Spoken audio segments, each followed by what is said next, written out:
Welcome back to day 4 of Personal Power. Hey, I want to congratulate you on your commitment and keeping it to follow through each and every day and build one success on the day before. It's this kind of simple daily input that creates the chains of positive success programming instead of the old conditioning that may have controlled some of your success or failure in the past. So let's get started.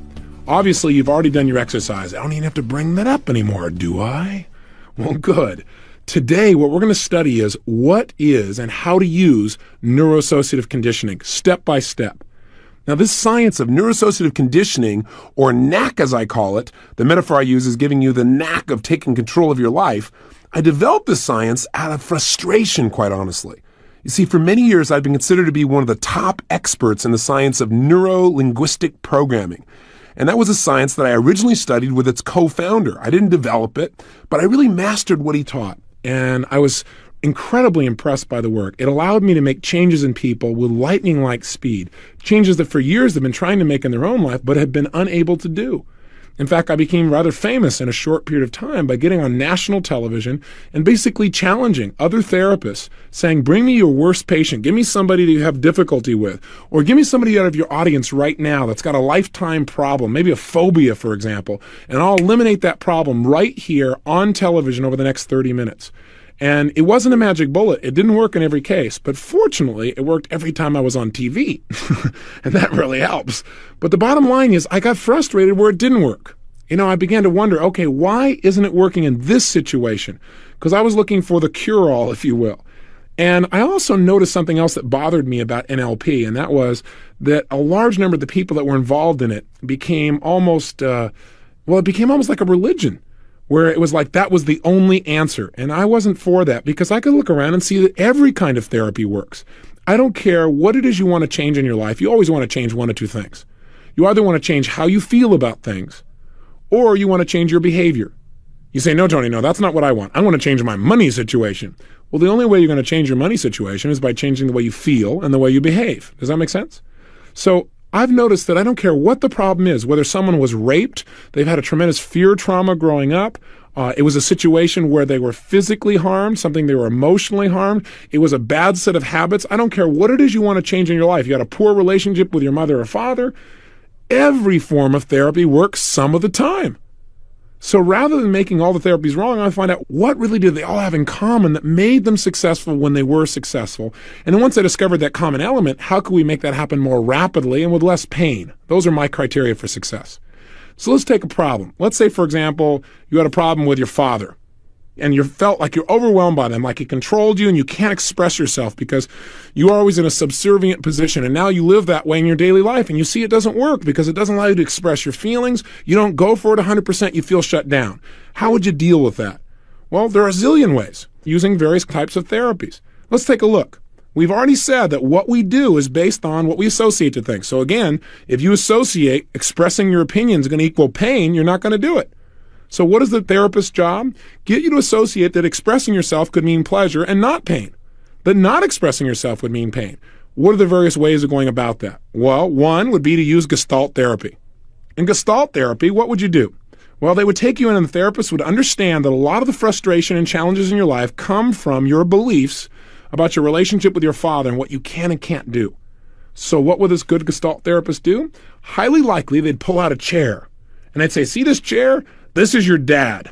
You got to change how you feel about him and realize you're in power. What he'll tell you is, I want you to scream and yell, let him know how you really feel. Let him know that you're in charge. Let him have it. And so you go, well, Dad, I don't feel like you gave me enough space to communicate. And they go, no, express how you really feel. Let it out there. Yeah. And sure enough, finally you may get you emotional enough. You're going, Dad, I'm in charge. I'm a big person now. And you know what? As silly as this sounds, it works. If you really think that chair for a moment, if in your head you associate that's your dad and you feel strong, there's your dad and you feel strong, and there's your dad and you feel strong, for the first time in your life, when you think of your dad, you may feel strong, be able to express yourself clearly. So it does work, as silly as it may sound. Now, obviously, this is a generalization about Gestalt, but it gives you a good picture. Now, let's try another form of therapy. Let's say I got the same problem, but you go to rational emotive therapy. There, a competent therapist is going to teach you that your frustration is not having anything to do with your boss or your dad or your brother or your sister, but specifically it's not your dad. It's caused by your own irrational beliefs about your dad. Now you have the pain of feeling stupid for believing all this crazy stuff, and it's also making you suffer a little bit. And so your brain finally says, I don't want that pain. And he says, look, if you just change your beliefs, you could feel better.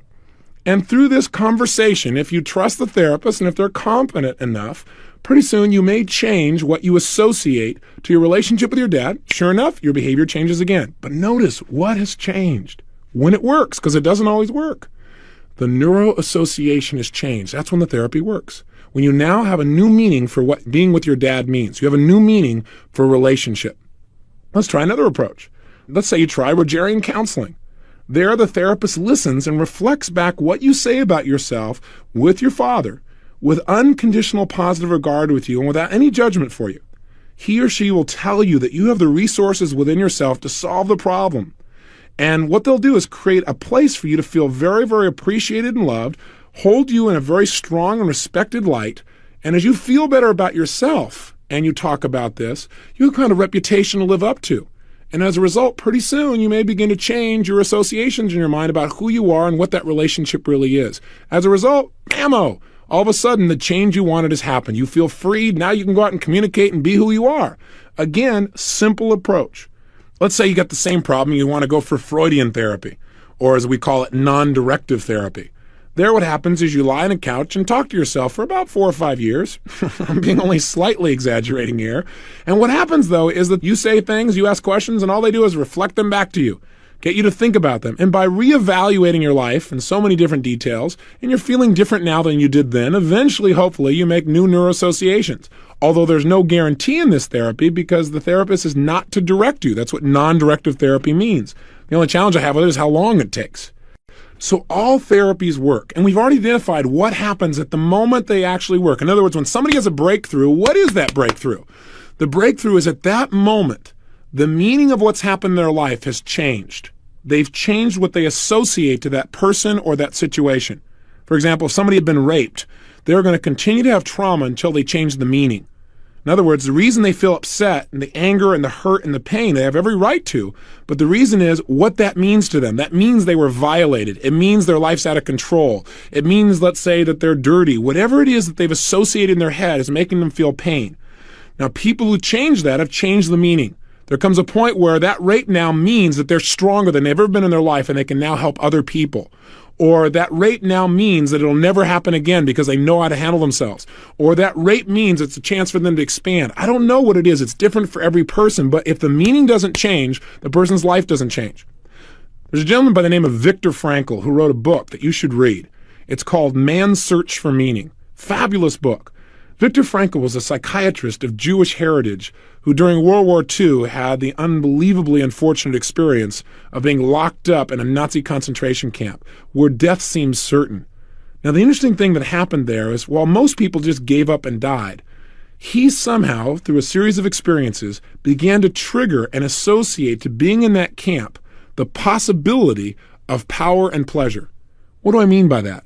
Well, what he noticed was that maybe 1 out of 25 people were going to live. But he wanted to know what made that 1 out of 25 make it while everybody else around them died. And as he began to study and pay attention and talk to these people, he found that the difference is what they associated to their experience in the camp. For most people, being in the camp meant instant death. They gave up right away. Or they began to think about and focus on continuously, why has God done this to me? Why am I going through all this pain? The people who survived developed a reason to do so.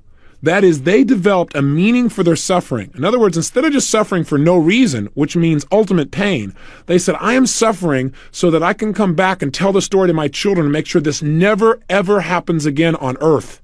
And for them, the ability to come back and tell that story, the ability to touch the future, was enough pleasure that it enabled them to create a meaning out of their present pain. In other words, if they could just hang in here through this pain, the ultimate pleasure in the long term would be worth much more than the pain they were going through. They had a reason to live. They had a meaning.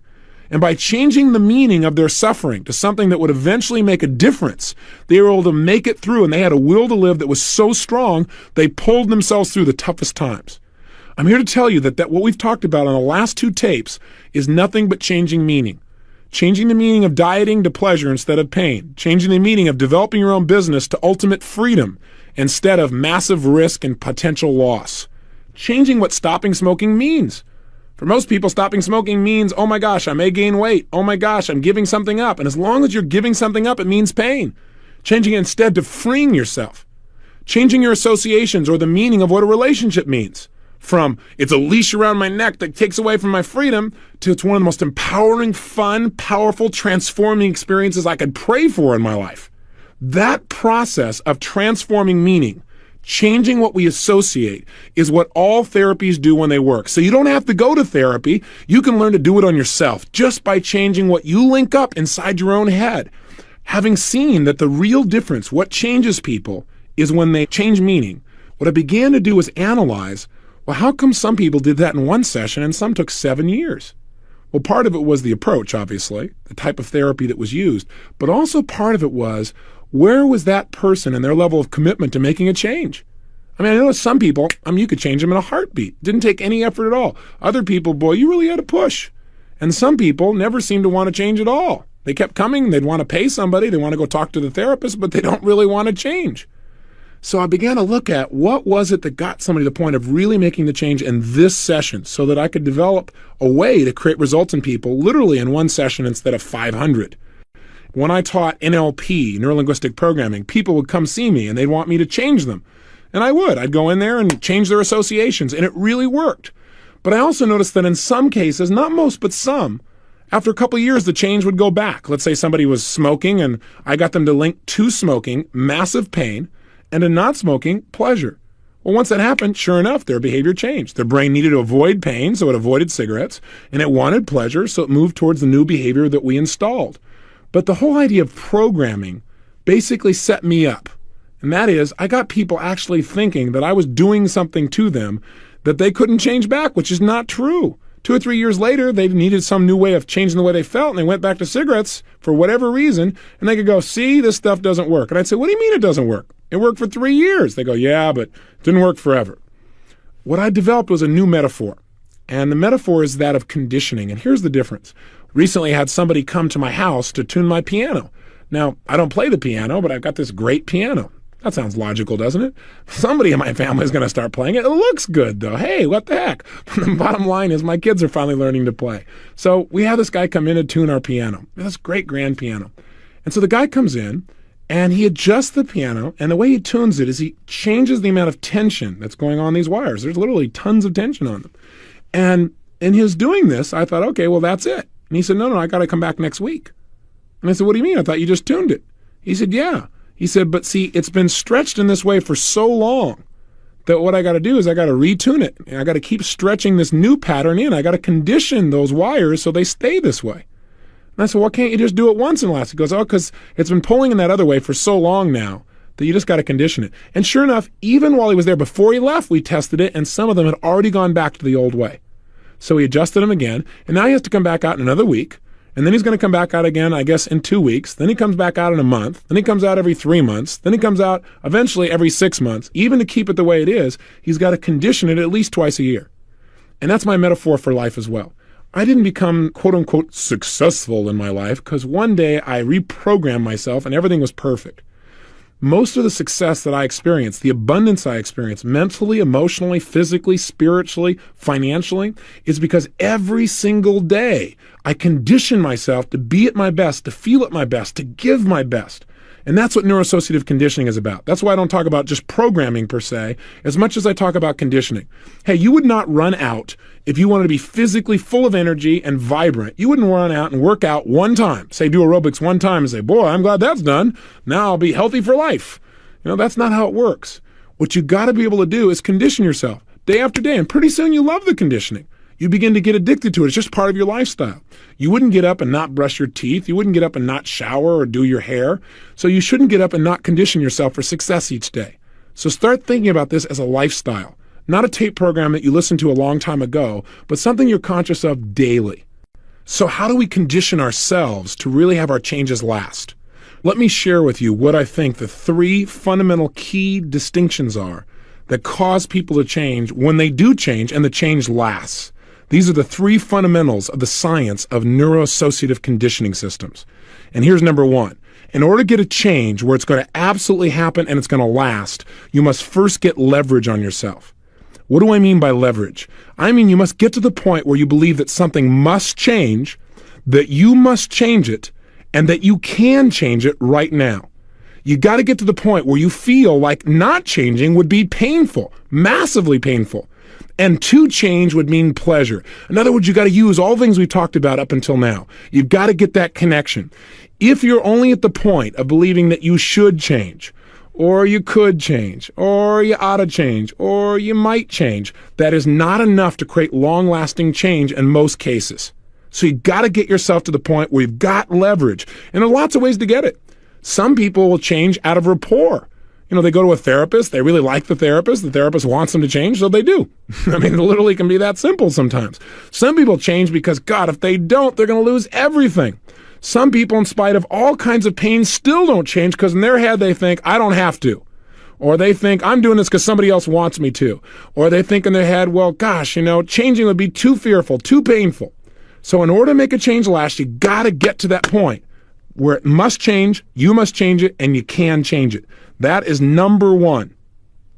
I'll give you an example. When people come to me sometimes for private consulting, and I've trained all kinds of other people to do this work now, so I don't do private consulting, but invariably I still have a few people that want to do it with me personally for whatever reason, or no one else has seemed to get in the results, so I'll take the challenge on personally. Well, first of all, I make it very difficult for these people to ever get to the point of working with me in the first place. I make them have to go through a waiting list, so hopefully they'll decide to change on their own. I make them have to pay a fairly large chunk of money to be able to do this as well. But even after all of that, when they finally come and they've flown out to meet me and we're sitting down face to face, I then will turn to them and say, look, I don't know if this is the right thing for you. And they'll say, what? I'll say, look, before you invest any more time or any more capital, and before I invest my time, I got to know that you're really absolutely committed to changing. Because I got to tell you something. I only work with people that are going to change right now, not after 15 sessions. I do one-stop therapy, and that's what we've got to do. Otherwise, you'll screw up my entire record. And usually they'll laugh at that. But I'll say, I'm serious. I won't work with you unless I'm convinced you must change. Not you should, not you might, but you must. I then have them go on and they got to convince me. They're taken back a little bit, but for the next 15 minutes, they got to try and convince me how they absolutely must change their life. Because if they don't, it'll cost them this in their relationship. It'll cost them this in their health. It'll cost them this in their self-esteem. It's already cost them all these areas and they're tired of it and they can't take it anymore. You remember the movie, don't you? I'm mad as heck and I'm not going to take it anymore. You got to get to that point. That's called leverage. That's when change happens. And you know what? When they're to that point, my job is easy. I simply go to step 2. What's step 2? I simply interrupt their present limiting associations, their limiting pattern of association. So, for example, somebody's got a phobia, and what happens? Right now, when they see an elevator or even think of one, they have a patterned way of responding. They have an immediate association, and that association is elevator equals ultimate pain, and immediately their body freaks out. So what do? Well, I first got them to leverage so that I know they're going to change and I know they're committed to it. And then I do whatever it takes to change that association, to interrupt that pattern. So the minute they start thinking about, let's say, this elevator and they start to freak out, all of a sudden I reach over and I say, stand up. And they go, huh? And I say, stand up. And right at that moment, it interrupts their pattern. And I say, okay, sit down. They sit back down again. And I say, well, tell me about this elevator thing. And they go, huh? And sure enough, they start to go into the thing again. And all of a sudden I ask them a question. Let me ask you a question. Right in the middle of them thinking about the elevator. Would you eat a bowl of live crickets for $40,000? Instantly, what happens? Their brain goes, what?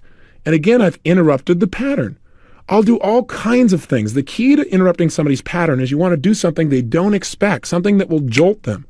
It's kind of like, have you ever been so caught up in a conversation that you were like totally immersed in it, and then somebody came by, stood right next to you, asked you a question, and had nothing to do with what you were talking about? In order to answer them, you went over here and answered them, and you came back, and you couldn't remember what you were talking about? Have you ever had that happen? Even when you were like real committed to talking about this particular thing, what it did is that person interrupted your pattern and it was hard for you to get back to it. I mean, think of it this way. If you interrupt somebody's pattern enough, eventually they can't ever get back to it. Think of your mind as being like a jukebox. And in that jukebox, you have a zillion little records. And these records, at any moment in time, you can play any one of them.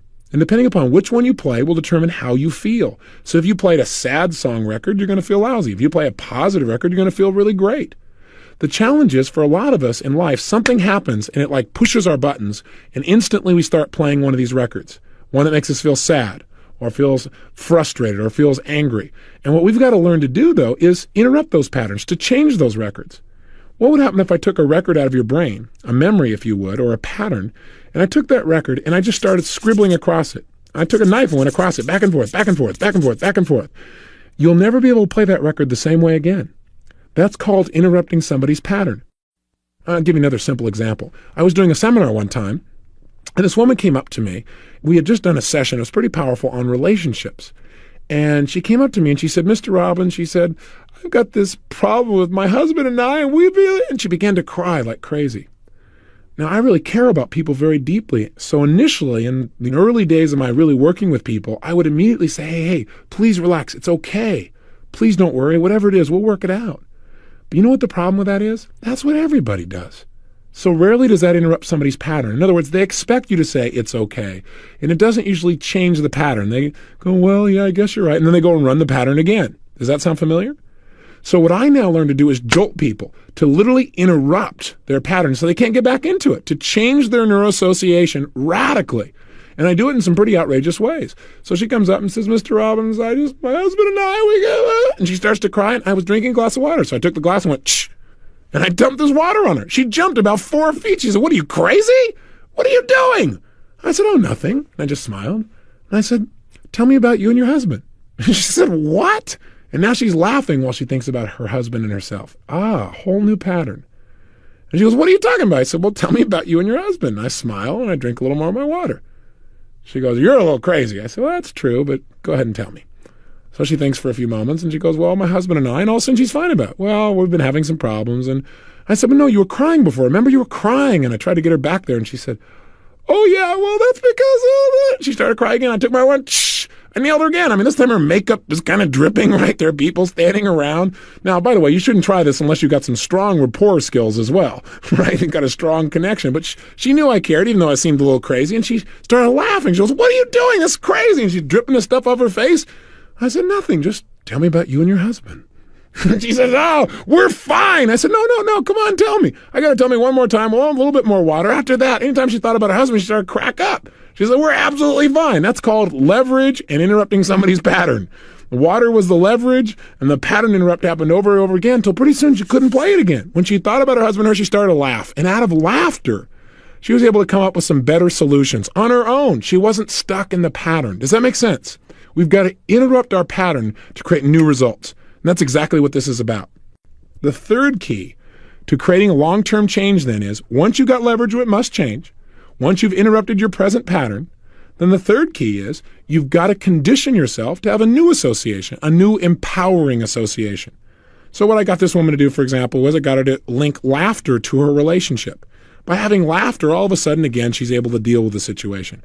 Or with somebody with a phobia, I get them to think of times in their life when they felt incredibly strong and powerful. And I get them to associate feeling strong and powerful to, let's say, taking the elevator ride. And I do it over and over again and condition them until pretty soon when they think of the elevator ride, they feel powerful. What happens? They feel differently, they behave differently, the problem is handled. And this can be done with virtually anything as long as you get enough leverage. Let me give you another simple example of this. I was doing a seminar one time, and I was telling the audience basically what I've shared with you, that the bottom line in life is that if you're not doing something, it's because you associate more pain to doing it than not doing it. Now, I had a woman who raised her hand and said, look, there's an exception to that. She says, for example, my husband and I, we'd like to get together and spend more time, but we just don't. I said, well, why don't you? She goes, well, we just can't. I said, you mean you aren't committed to? And she said, no, well, I guess you're right. We aren't 100%. I said, if you were 100% committed, could you find a way to spend time together? She said, well, of course. I said, then why don't you? She goes, well, I guess because we're not committed. I said, why not? And boy, that opened up something. She said, well, I don't know. I just, I love my husband, but I can't commit 100% to him. I said, really? Well, let me ask you a question. If you don't commit to him, there's only one reason. You think committing is going to mean more pain than not committing. Is that fair? She thought for a moment. She goes, well, I guess that's true. I said, how come? Where did you get that thing linked up in your head? And what turned out to be was that when she was growing up, she gave 100% in her mind to her family. She gave 100% in her mind to her parents. She loved them 100%. And she felt like here she was giving, and was totally committed to loving them, but she didn't feel like they gave back. She felt unloved. She felt like they didn't reciprocate.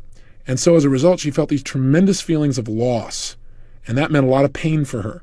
So somewhere along the way, her brain linked up. If you commit and love somebody 100%, then what's going to happen is it's going to mean pain to you.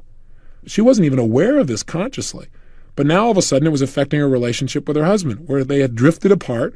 They weren't spending time together. Part of it was just not feeling 100% committed, not being willing to give 100% of herself emotionally and physically and spiritually in being with her husband. So how do you help her to change her neuroassociation? What's step one? Do you remember? Get leverage.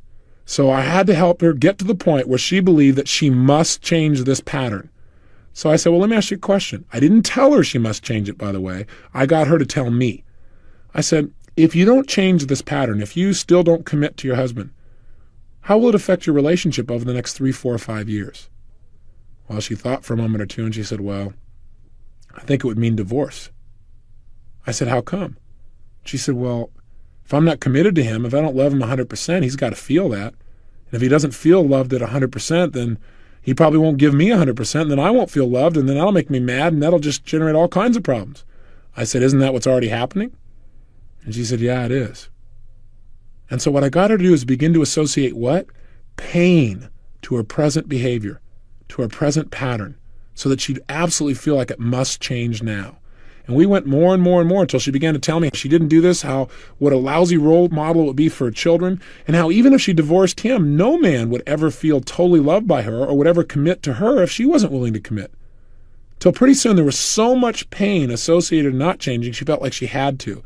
And I said, if you were to change, what would happen? And she said, well, gosh, there's a good chance that if I did change, that he, in fact, would, give all his love to me too, and our relationship would get better, and our home life would be better. And she went on and on and on with all the pleasure. I'd accomplished step one without a doubt. So now I had leverage with her. She knew she must change, but she still had that pattern, that fear that said, yeah, if I don't change, it's going to mean pain, but what if I commit and I give him 100%, but he doesn't love me back? What if I commit and I still don't get the love? What if I commit and I still get pain? And I said, well, let me help you out on this. Let me ask you a question. Have you ever driven a car? And she said, what? And it just instantly interrupted her pattern. Here she was caught up in her fear that, God, if she commits, it would mean pain. I want to change that pattern. I want to interrupt it, and I want to create a new empowering pattern of association. So I said, have you ever driven a car? She said, well, yeah. I said, well, have you driven a car down a 2-lane highway that winds through the mountains where all that was separating you from the cars coming from the other direction was a little yellow line? She said, yeah. And I said, well, I got a question for you. Is it possible that even though you were committed to driving on your side of the line, that the people on the other side were not as committed? Is that possible? She said, well, yeah. I said, do you have any guarantee that just by your being committed to stay on your side of the line, that they're going to stay on theirs too? She said, well, no. I said, in fact, is it possible that you could experience a lot of pain driving a car like that? That the cars that are coming the other way, 55 miles an hour, might accidentally, even without meaning to hurt you, come on your side and crash and kill you instantly. Is that possible? She said, well, of course. I said, then I got a question for you. How could you possibly drive on a road like that? How could you possibly drive through the mountains knowing they're cars of people you don't even know who are coming down the highway at the opposite side when you don't even know they're committed? And then I smiled, because she just said she didn't know her husband was committed to her. I said, how do you do that? How do you drive down a road and commit to your side not knowing what they're going to do? She said, well, you just got to trust. I said, oh. And I said, what happens if you don't trust? She said, well, then you can't get from here to there. Then you're trapped. I said, oh. And what she began to do was create a new association, that she was trapping herself. I said, you mean you can't have what you want if you don't just trust and commit? She said, yeah, I hear you. I hear you. That's true. So what did I do? I interrupted her old pattern, and I simultaneously helped her to create a new one. I said, let me ask you a question. What's the best way to receive love? She said, well, to give love. I said, well, when you're being totally loving, do you usually receive love even without trying? She said, oh, yeah. And I got her to associate that committing and giving love meant receiving tons of love. At the end of this point, I said, let me ask you a question. What if your husband doesn't commit to you? What if you give him 100% and he doesn't give back? She said, well, look, some man will appreciate it. And if I'm always giving, I'm going to have a man in my life who appreciates it. There's no doubt about it. And I said, so what are you committed to doing? She says, I'm committed to go give him 1,000%. Give him everything I got of myself. If that scares him, I'll give him even more. If that scares him, I'll give him even more. And if he disappears and runs off, well, that's his loss. But I'm going to really go for it 100%. And she did. Simply by changing her associations. Go through the 3 steps. Get leverage. Get where you must change. 2, interrupt the pattern. 3, create a new association that empowers you. Now, I could have gotten the same result using Gestalt therapy, rational emotive therapy, virtually any form of therapy. But I'll tell you what the key is. The key is the distinctions about leverage and interrupting people's patterns. That's the key to making the change. I mean, I'll give you an example. Recently, I heard on a late night on the news there was an advertisement for a television program. And on this morning television program, they said they were going to have an expert who does 5-minute phobia cures. Well, that's pretty much how I became famous. I got on television and basically eliminated people's phobias right there on camera. So I figured, hey, maybe it's one of my students, or maybe it's one of the psychiatrists or psychologists I've trained. The next morning, I tuned in on the show, and it wasn't one of my own students. This guy had a totally different technique for eliminating phobias. And here's what it was. First of all, they brought this man on. He was a psychologist, and they brought him on, and they said, look, okay, he's going to eliminate this man's phobia. And the man came up and he said, this man has a phobia to snakes. Sir, how do you feel about snakes? And the man said, not very good. I thought, wow, major phobia. When I deal with people with a phobia, I look for somebody who's out of control, somebody who's screaming and that stuff. I thought he didn't exactly pick a real challenging subject, but okay, here we go. So then he's going to test it. So I figured, what I've done on a regular basis is go out and I grab a real snake and just scare the heck out of somebody and see that it really works. And then I test it afterwards to see if it works by handing them the snake and having them wrap it around their body.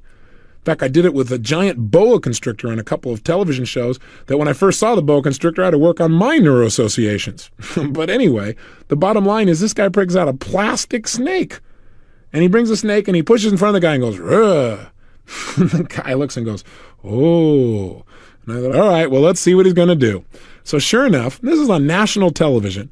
Sure enough, the guy reaches out and he goes, what I'm going to do with this man is a technique called temporal tapping.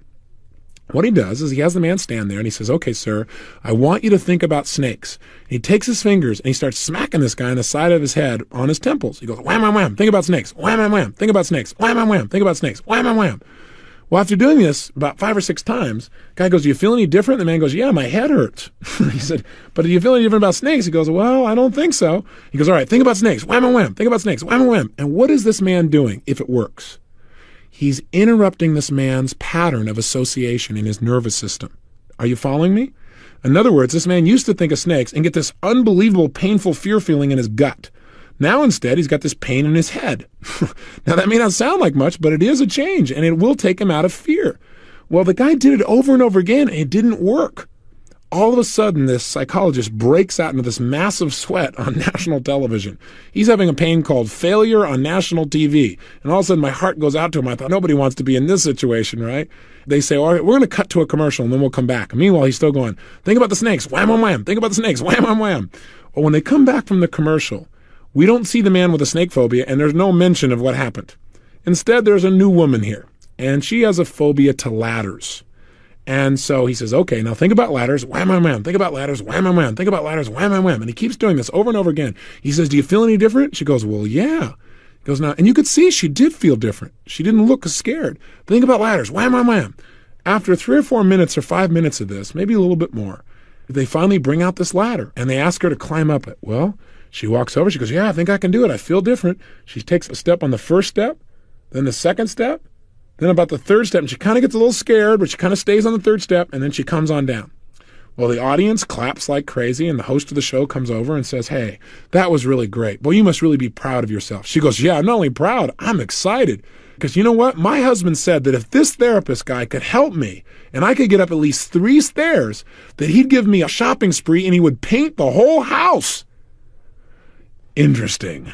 She walked in with leverage. It was a must for her, because for her, being able to do this meant she could have lots of pleasure and get out of some pain. Pretty hot deal. So no wonder step 1 was handled, so all this man had to do was step 2, and step 3 fell into place. And the problem is when you go to a therapist and it doesn't happen, it's because they don't have leverage on you, or they haven't interrupted your pattern, or you haven't created a new pattern. So just go through those steps for yourself, and you probably don't need a therapist 99.9% of the time, and I think most therapists would agree with me on this.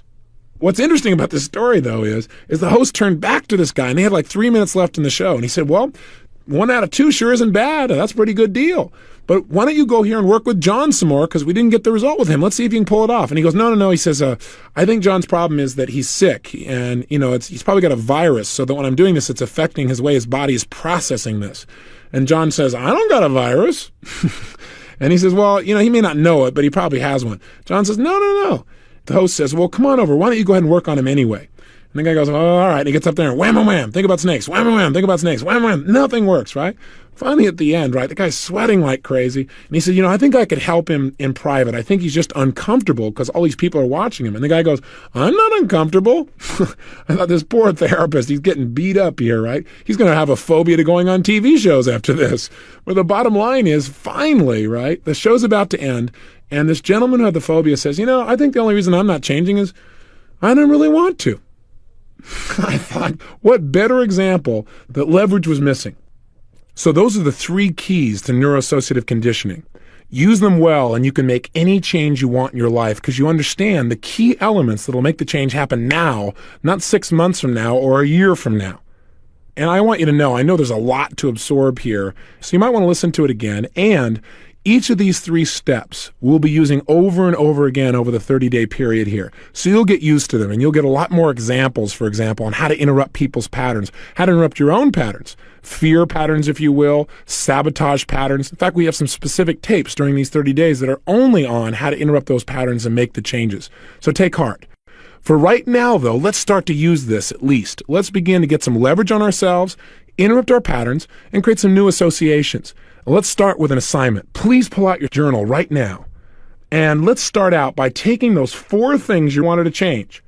4 things that you should be doing but you weren't following through on.